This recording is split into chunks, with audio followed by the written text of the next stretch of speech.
question which every astrologer asks is, what are the operative forces that determine my fate despite my conscious intention?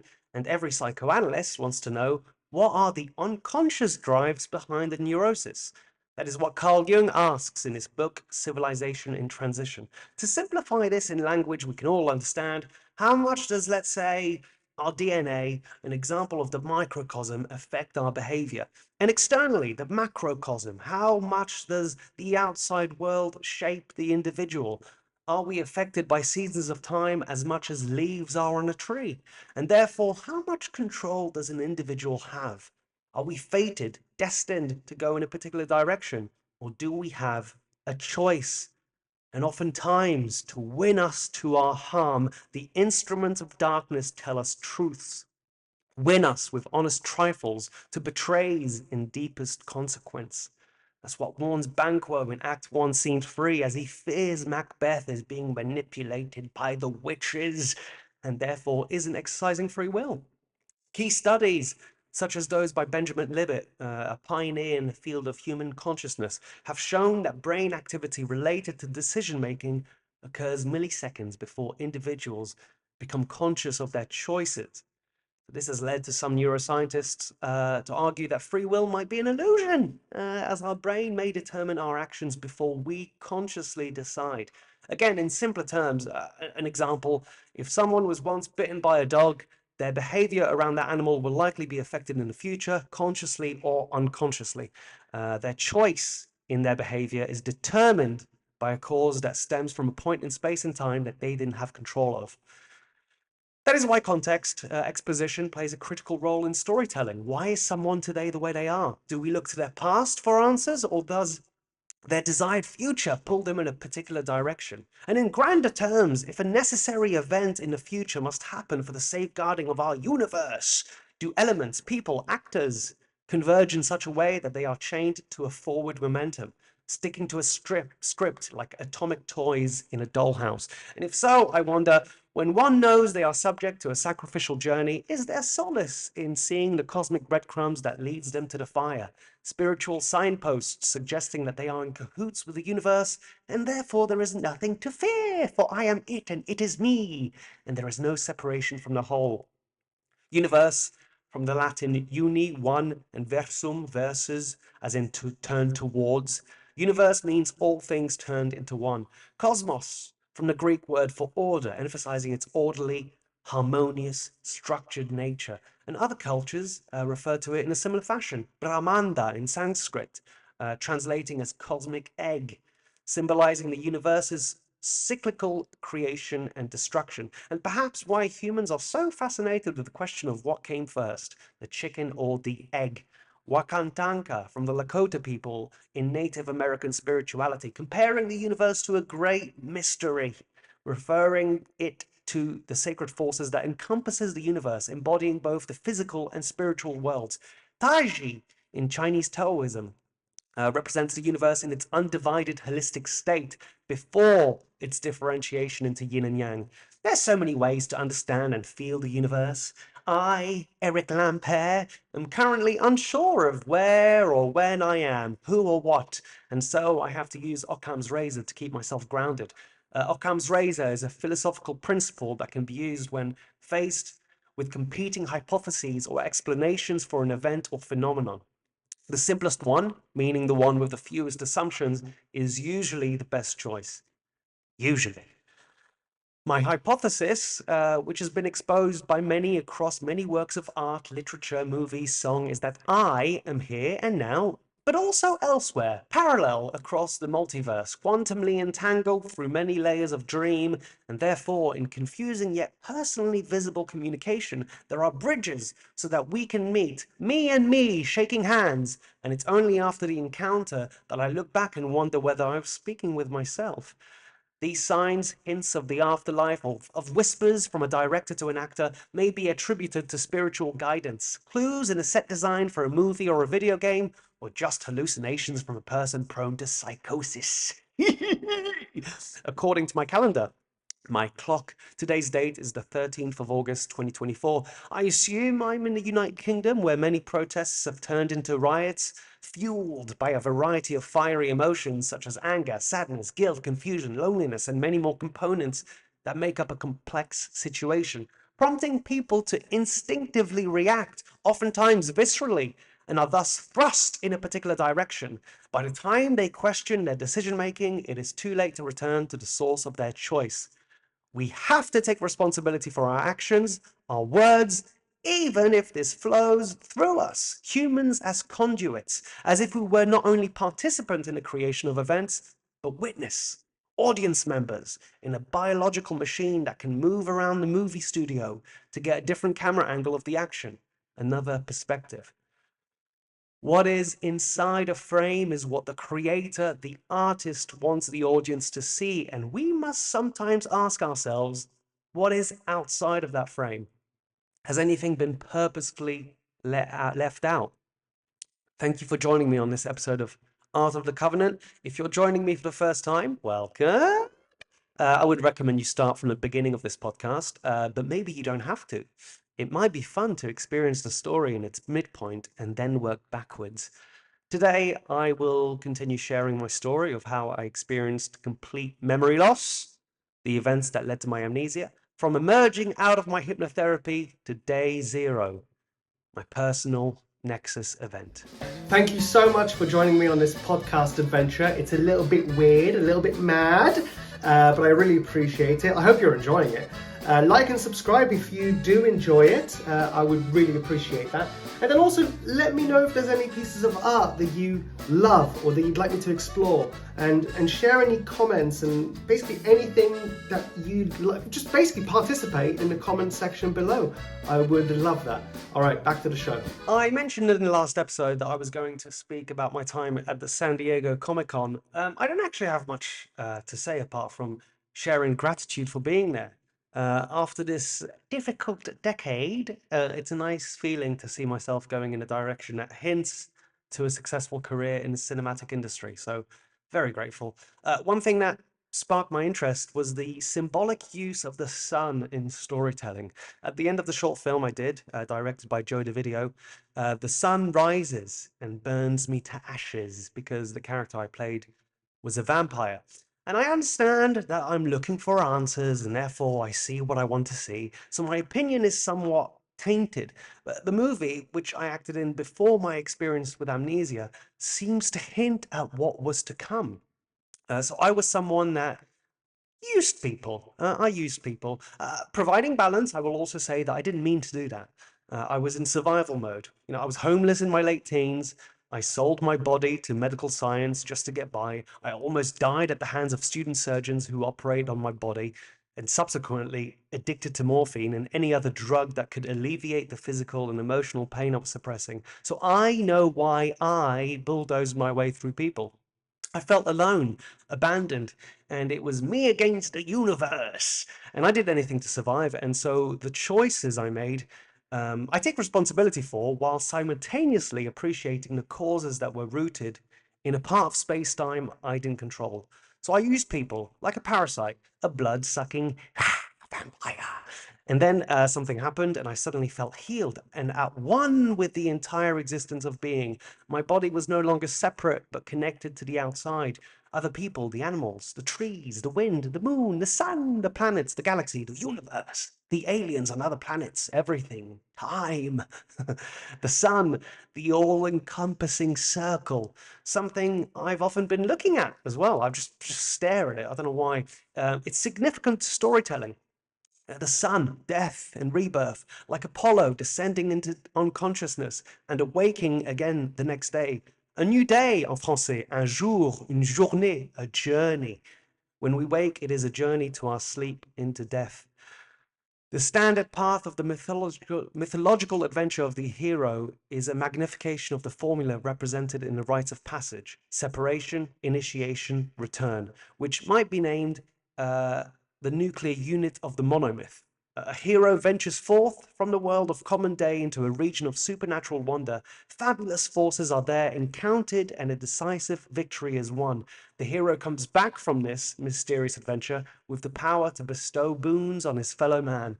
That is page 23 of The Hero with a Thousand Faces by J.C. Joseph Campbell. The sun is the dawning of something new, of a new consciousness, enlightenment, meaning in the light. The sun rising is the opening image of 2001: A Space Odyssey. It's also the final scene in The Dark Knight.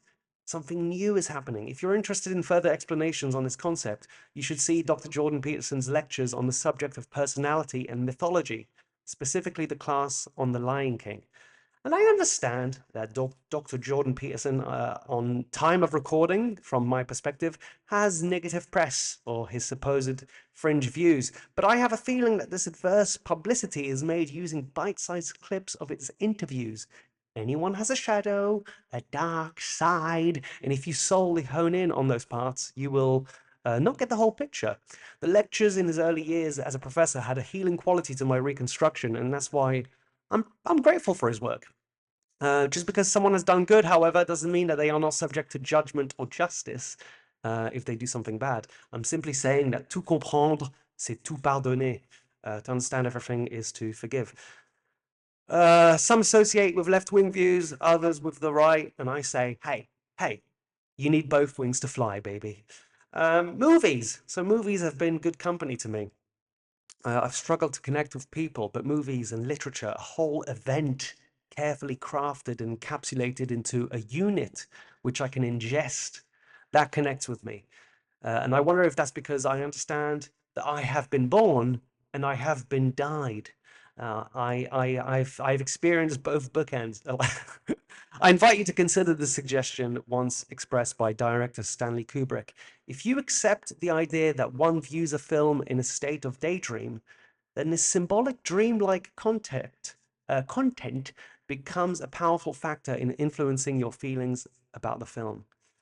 Maybe the same can be used for any medium in artwork, a book, a painting, a podcast. And so when I watched A Drive at Dawn at Comic-Con, I saw a lot of myself in it. A parasitic vampire shows signs of remorse for his nature, and thus the sun rises to kill it so that in the ashes, perhaps, a phoenix may ascend. A term which has often been used by others when I shared my experience with amnesia, with complete memory loss, is ego death. Ego from the Latin I, and therefore postulating that I died.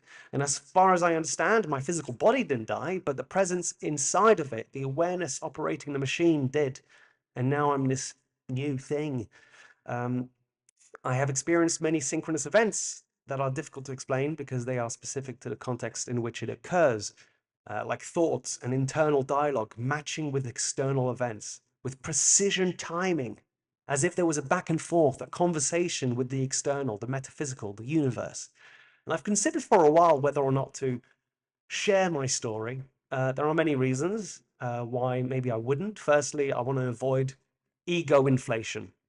I don't want people to misunderstand me. My reasons for telling my side of the story is because I feel compelled to do so, because hopefully it'll help others, and because I need it out of me. Like, it's holding on to me, and it's eating me from the inside, and maybe I don't even realize that maybe I'm spreading it, the story, like some sort of Pontypool virus, some it follows demon. Perhaps my story is not something that heals, but a poison that kills. So be warned.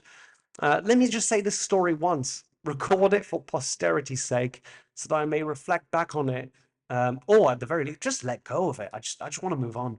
There are many things I fear, but if I had to choose one, it's forgetting everything again. So in a way, documenting my life and safeguarding it in some quadrant of the internet is my way of protecting my identity, like a squirrel storing nuts for winter, my own personal immortality project, so that I may remember who I am if I were to lose myself again. Another caveat is that my experience is not a unique one. It's something many others have experienced across time and space, and I assume can be attained by anyone willing to explore the micro and macrocosm with answers that will reveal itself to the individual in an idiosyncratic way, like two best friends using code to speak to one another.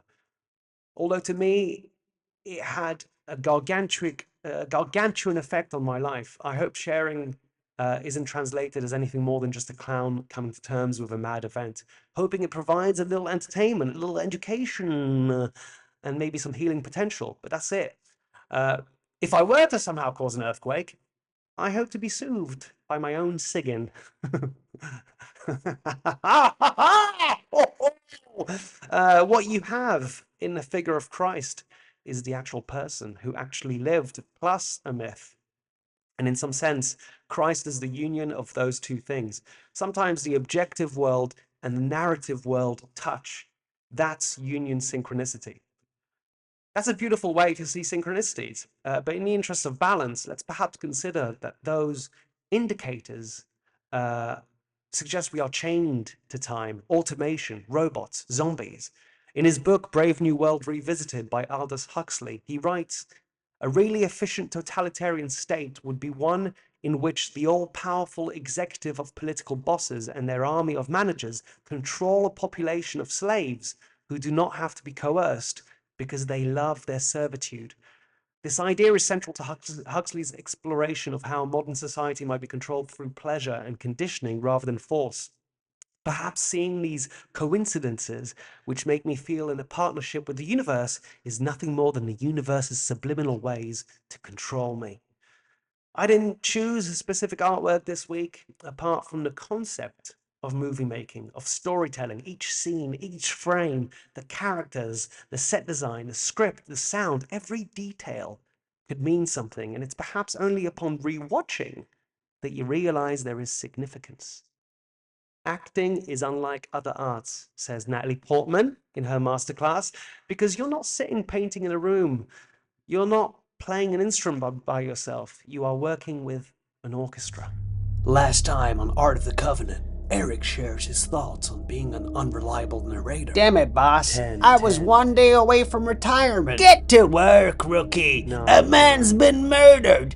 A man, for goodness sake. Solve the crime or say goodbye to your pension. One catalyst will change it all. We must follow the principles of causality, the relationship between cause and effect. Get this clown out of my office. When fates align to empty a man of memories. Doomed to fail before it even began. Some cruel calculation by the cosmos. What is happening to me? Hypnotherapy disrupting internal harmony congruence with I self. married a I witch. think therefore I am. Something has come back from the void, and Earth will have to answer for it. How do you kill something which is already dead? Brought to you by the studios that created Infinite Massacre, The Lanklords, and Academy Award-winning Bloodbath and Beyond. The last session was on the 1st of January 2019, which I thought was a nice coincidence. New year, new me. Now new on me. Blu-ray. And when you're ready, you can open your eyes. Hypnotherapy was like looking into heavy luggage that I was carrying with me and finding all my old, dirty children's clothing. I'm an adult now, I would tell myself. I don't need to hold on to these relics. They belong to the past. And so I threw out my defunct belongings and became lighter. I didn't even need the suitcases anymore. I had made peace with tormenting memories. I was no longer in pain from the past, which meant I was no longer fearing the future. I was present, here and now. I felt good. It was unfamiliar. It was confusing. I called a friend and I told him, I was like, bruv, I wake up feeling good. And then I go to bed thankful. Like, what's going on? Help! And he was like, isn't that the point of therapy? And I was like, oh yeah, well just embrace it, dickhead. As Carl Jung explores in his book Alon, the psychological rule says that when an inner situation is not made conscious, it happens outside as fate. That is to say, when the individual remains undivided and does not become conscious of his inner contradictions, the world must perforce act out the conflict and be torn into opposite halves. So although in the same body, I emerged out of hypnosis as someone new, and changes in my personality was happening so fast that I didn't have time to realize I was watching myself die. I was used to pain, that feeling was normal to me. And suddenly it was gone, and that was alien. But I wasn't going to argue. It felt good. Yum, yum. I was present for what felt like the first time. Alert. seeing everything with fresh eyes. I'd never taken time to appreciate, the curves of a cloud, the vein-like patterns on a leaf, the texture of bark on a tree, cool grass underneath my soles of my bare feet, wind brushing against my skin as if it was flirting with me. Hell, I was even, staring directly at the sun, which I was told to never do, and yet I was drawn to the golden disk in the sky. Nobody wants to be known as the person who's seen a UFO, says Diana Pasulka in her book American Cosmic, UFOs, Religion, Technology. So if they see something anomalous, they usually choose the least unlikely explanation and leave it at that. The same is true of religious experiences. People who have reported experiences that are ultimately deemed religious have at first been confused by what they see or hear. It is not immediately clear to them that they are having a religious experience. Yeah, it was the first time I'd experienced synchronous events, as if the external world was communicating with me. That's what Joan of Arc was banging on about, right? Saying that God was talking to her. And is that what Einstein meant when he said the most incomprehensible thing about the universe is that it is comprehensible? I felt crazy at first, but then, it happened so much that it was undeniable. Magic, supernatural.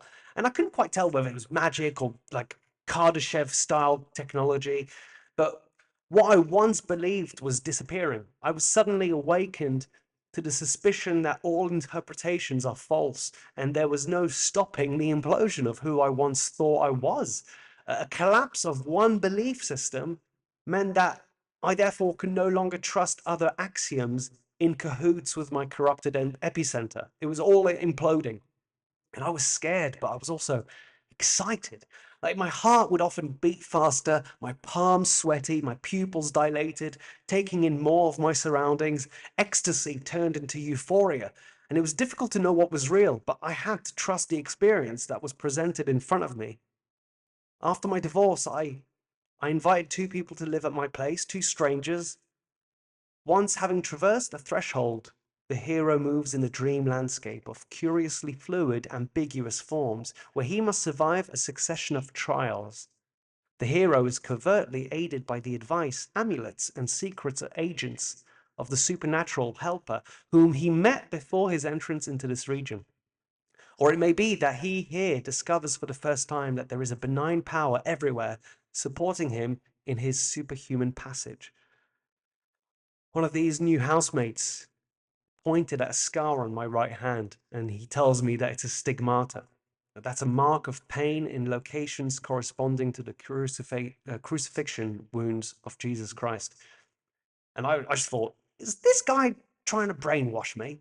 No, it's not. I told him, it's not stigmata. I got that scar when I was a kid. I just watched the movie Superman and went to school the next day, playing in the playground, and I thought, well, Superman looks human and he can fly, and I look human, maybe I can try. And so I jumped, trying to get some air, and at one moment, I jumped so high and didn't come back down because my hand got caught on the spike of a security gate. So he then tells me, yeah, Superman is an allegory for Jesus. He comes from the heavens and saves the humans on Earth. And I didn't like what he was telling me. I was like, stop trying to convert me to your religion, you bastard. And then he said, oh, well, it's no coincidence that you did hypnotherapy after you separate from your ex-wife. And I was like, what do you mean? Why? And he was like, well, her name is Jordan. I was like, well, yeah, so what?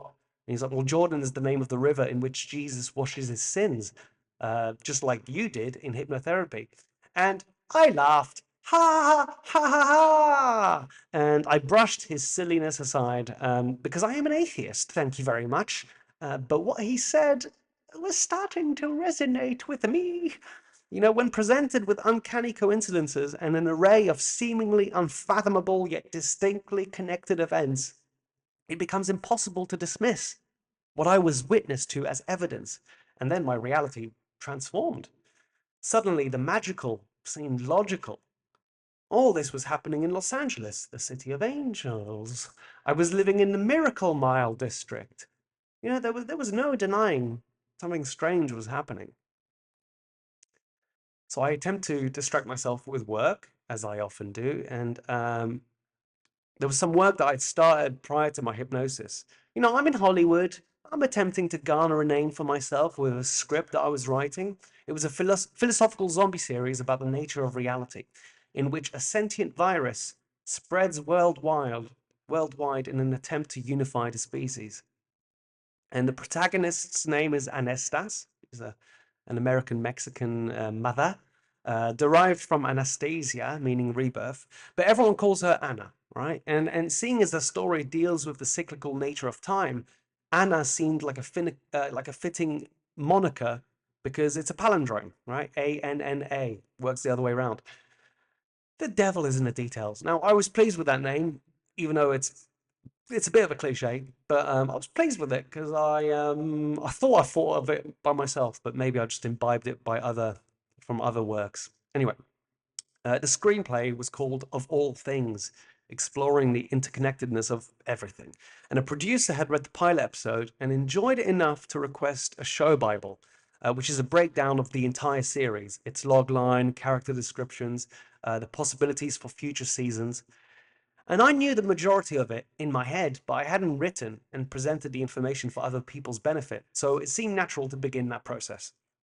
And so to extend my work from a pilot episode, I wanted a little guidance from experts in the field of storytelling. So I picked up a book called The Hero with a Thousand Faces by Joseph Campbell. Now, I've quoted from it throughout this podcast series, but at that point, I hadn't read it. And here is when reality post-hypnotherapy took another twist into the supernatural. The hero goes through 3 trials, and immediately I thought, oh, that's interesting, like the 3 memories that I had to conquer in my hypnosis. And that was just another coincidence, chipping away at what I thought to be true. Again, like I'd never experienced coincidences before, and then suddenly it was just an avalanche.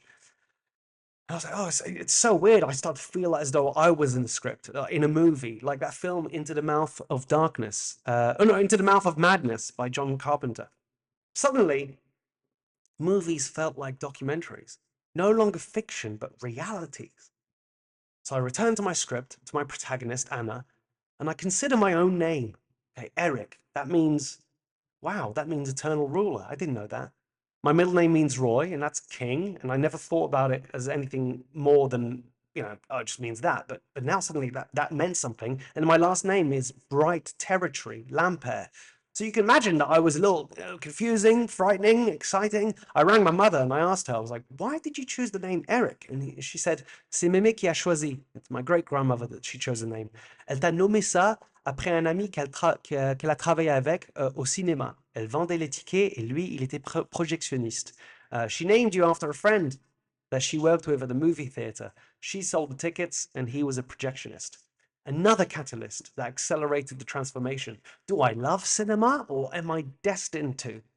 Suddenly, like an intelligence explosion, my mind cracked open and everything just seemed possible. My mum is named Eve, like the first woman, and her mum, my grandmother, is named Lily. And in Jewish folklore, Lilith is believed to be the first wife of Adam, created at the same time as him. Unlike Eve, who was created from Adam's rib, Lilith was made equal to Adam. And I'm just saying, like, it's odd. My sister is named Marie, and she's dating currently someone called Joseph. I mean, Marie and Joseph, hello? You can imagine why I went a little crazy. My logical mind was trying to rationalize what was happening. Deep in the human unconscious is a pervasive need for a logical universe that makes sense. But the real universe is always one step beyond logic. That's a little passage from the Dune series. So I kept thinking that, there's bound to be coincidences in infinity, repetitions. Let's consider, for example, the infinite monkey theorem, a concept from probability and mathematics that illustrates the nature of randomness and infinite sequences. The theorem states that a monkey randomly hitting keys on a typewriter for an infinite amount of time will almost surely type out any given text, such as the complete works of Shakespeare, simply by chance.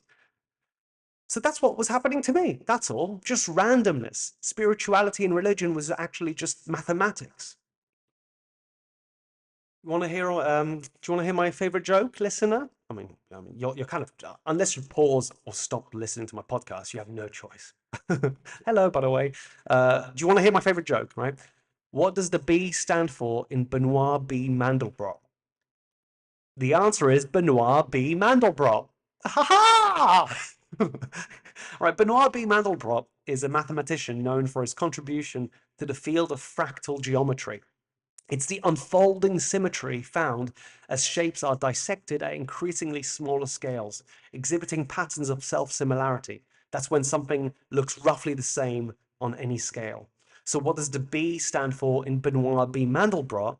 The answer is Benoit B. Mandelbrot, whose B stands for Benoit B. Mandelbrot, whose B stands for Benoit B. Mandelbrot, whose B stands for Benoit B. Mandelbrot, whose B stands for Benoit B. Mandelbrot, whose B stands for Benoit B. Mandelbrot, whose B stands for Benoit B. Mandelbrot, whose B stands for Benoit B. Mandelbrot, whose B stands for Benoit B. Mandelbrot, whose B stands for Benoit B. Mandelbrot. Everybody, whose B stands for Benoit B. Mandelbrot. Ad infinitum, ad nauseum. Sometimes something is funny because you simply had to be there. I like that joke because that's what it felt like. I was suddenly in free fall in the fractal of God's mind. My mind was racing everywhere from inside my mind. The experience chronologically made sense. One domino dropped onto the other. But from the outside, people saw me becoming more and more manic, psychotic. I was telling them that the TV was speaking to me, man, that I was becoming telepathic. Man, madness. Absolute madness. But everything made sense for me. Okay, let's think of video games. Characters who once moved around on a two-dimensional platform evolved into three-dimensional worlds that they could explore. And controllers can now include visual reality helmets in which we may see through their eyes. We can be inside the head of something that exists in another world. And let's take it one step further. Characters now designed can make their own choices. So is it feasible that characters in the future become self-aware, living in a multi-dimensional studio recorded by technology that goes beyond my comprehension for the enjoyment of audiences that that are present in that timeline? I don't even have the words for it, but it's life in ancestral simulation. The probability that we are in base reality is dwindling. So I'm in the middle of Los Angeles, Hollywood, the heart of the movie machine. And I wonder if, just like the character that I'd named to play a specific purpose, I had been named to do the same. Eternal Ruler. I mean, that went to my head, believe me. I began looking around for the invisible cameras, cackling because my madness was sanity, and anyone sane was a zombie, asleep from the truth. What truth? I don't know, but I know it. Do you see why I went a little crazy? Like I no longer know who I am, what I am, where or when I am, and now I realize, wait a minute, this isn't just theoretically interesting. I am literally lost here, lost inside my own mind. So I searched for answers by asking my parents questions, but they no longer felt like my mum and dad because suddenly Eric was starting to disappear. So who are these people? And the story I was living eerily echoed that of my father's life. I no longer felt like his son, but as some morbid reflection doomed to repeat his actions from afar. The sins of the father. It's a phrase that refers to the idea that the consequences of a parent's actions, particularly their wrongdoings or sins, can be passed down to their children or even to subsequent generations. As for my mother, she too divulged information that had me connected to her storyline in ways that had me questioning the very fabric of time. She told me something that happened to her when she was a child, something truly heinous, by the hands of a family member, and him and I share the same day of birth. And that would have been brushed off as mere coincidence, but now, too many were piling on each day, every day. It was difficult to not attach meaning to it. Was it a harbinger of things to come? Was I to also become a monster? Or would I become its antithesis? I was terrified. Suddenly I felt present across multiple timelines. This begat this, that begat that begat this, ellipsis. When presented with uncanny coincidences and an array of seemingly unfathomable yet distinctly connected events, wait. Have I said that already? The pain of her revelation burnt inside of me, and all I could do was clutch onto my chest as if I was trying to grab my heart through the ribcage and squeeze it silent. Like I'm telling you, however surreal, however mad, all of this is. I could feel everything, all of time, all of it. I fell to the floor, almost convulsing. Hands reached for my back to soothe the stabbing sensation, anything to stop these wings from growing. I assumed a psychosis and the adrenaline from the lack of sleep gave me these hallucinations, but it was real enough that you would find it difficult to convince me of its falsehoods. Meanwhile, outside the walls of my apartment, once home to a married couple, one of the largest migrations of butterflies was swarming the city. And it made me laugh maniacally, a terrible yet scintillating laugh coming from deep within. These butterflies were for me, I thought. It all made sense, right? This character, me, which I was now observing from a third-person perspective, was going through a major metamorphosis. And what better way to show that cinematically than by a cloud of transformation symbolized as flying Lorentz attractors? I'm no expert in storytelling, but I knew at least to place your characters in environments that mirror their psychological state. So this had me thinking of the Sapir-Whorf hypothesis. All this, by the way, was happening at lightning speed. Thought after thought after thought, just so quick. Sapir-Whorf hypothesis, this idea that someone's language determines how they perceive the world. But language doesn't just exist as words. There's mathematics, time, cinema, love. And whatever was happening to me simultaneously destroyed all presuppositions I had and collided with this new scientific, mythical, spiritual, everything, nothing, all merging. I couldn't even trust my own thoughts. I was terrified. And yet, it was the most beautiful of experiences. Like calmly staring into the iris of a galaxy. All of me was almost gone. And then a coup de grace. A thought experiment that derailed me. Was I the one that was having these thoughts, or were they inserted into me by some higher intelligence, alchemically, telekinetically, mutating me? Magic, technology, past, present, future, inside, outside, on, off. I didn't know what was real. So a thought experiment, the trolley experiment, mixed a little with the grandfather paradox. If I was given the choice of changing the tracks, would I? This thought experiment only lasted seconds, but it opened up gates to eternity. The question was simple. Would I give my life to save my mother from that evil point in space and time? Yes. No hesitation. But further calculations were being made. Let's say I changed timelines so that the event never happens to my mum. This would be such a sudden shift in her personality, a new way of seeing the world with altered decisions, that every step she made going forward would be different. It's difficult, near impossible, to calculate what would happen next in this hypothetical new timeline, but it's safe to say that this paradigm shift would probably not bring my parents together, and most likely I would never be born. And I accepted this. A life for a life. However, the person who would have been my mother and the other who would have been my father would also not have my 4 younger siblings. The ones that I know today with their unique identities. This alteration would kill them. And I couldn't let that happen, or I didn't want to. It didn't seem fair for me to fall on my own sword and take out the 4 people behind me. The final blow to who I was, a simple thought experiment as a harakiri, was to allow this act to happen. The evil act that happened to my mother. I had to let it happen. And I know that it's just a thought experiment, but at the height of this strange state of apotheosis, it was as if I had to say, I couldn't bring myself to change it. Something fundamental changed within me. At this zenith, I looked evil in the face. A large smile with obsidian eyes staring back at me. And I said, you have to live. The next day, I woke up with no memories. At that point, I'm 33 years old. De la mia morte eterna vita y vivo. Thank you for being a part of this. Like and subscribe, leave a comment, let me know what you think. If you've had a similar experience, or if you have any objections, a contradiction perhaps. Next episode, I'll tell you about that fateful day and the following week in the psychiatric hospital. Till next time.